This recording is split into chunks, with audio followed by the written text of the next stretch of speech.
All right, I gotta share a video with everybody. I just came across the most ridiculous HVAC installation I've ever seen.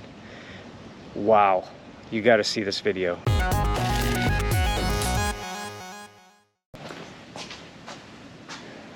Okay, so this is the furnace closet right here. And this is the return plenum.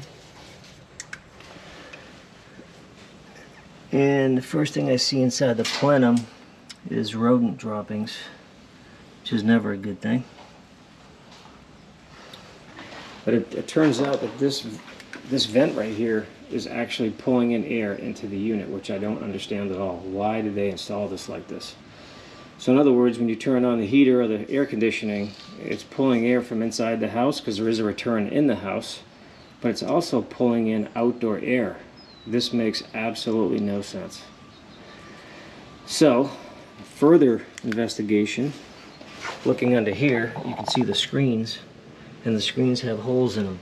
So rodents are climbing in right into here, and they're getting inside this box. So this is ridiculous. I don't know why somebody did this. This doesn't make any sense at all. This whole thing should be sealed off. Very interesting. As you can see, there's rodent droppings there.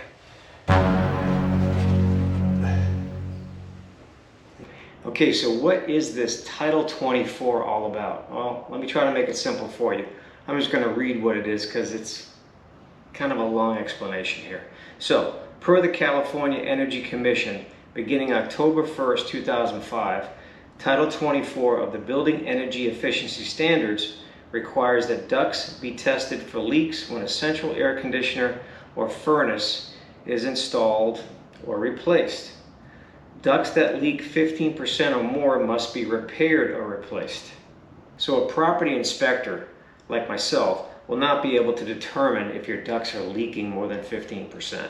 Sure, I may notice a leak in the duct in the attic if it's disconnected or something obvious, but I'm not there to test your ducts. So it's important the person you hire is a licensed contractor so that he can deal with this properly and go through the proper procedure put in place by the state of California. This is the return plenum in the hallway.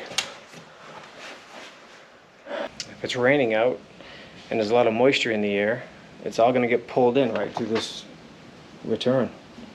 Right in here, then it's going to get pushed up through the system and it's going to get circulated through the house. So I don't understand this at all. This is the first. I've never seen this before.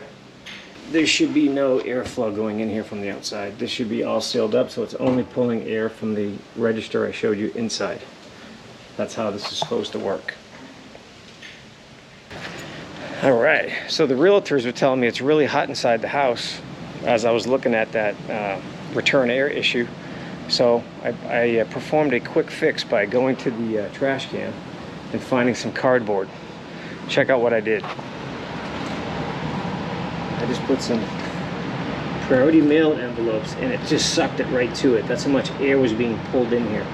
Now we're getting actually cold air coming out of the registers inside. So this is just a temporary fix.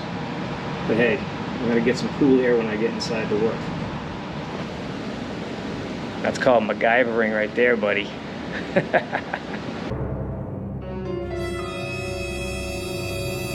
So what I'm wondering, did the same contractor put in the furnace 11 years ago or put in the air conditioner 6 years ago?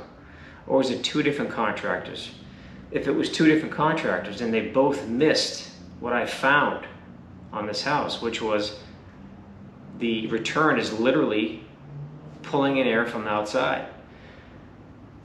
That's just crazy. That was a very out of the ordinary find.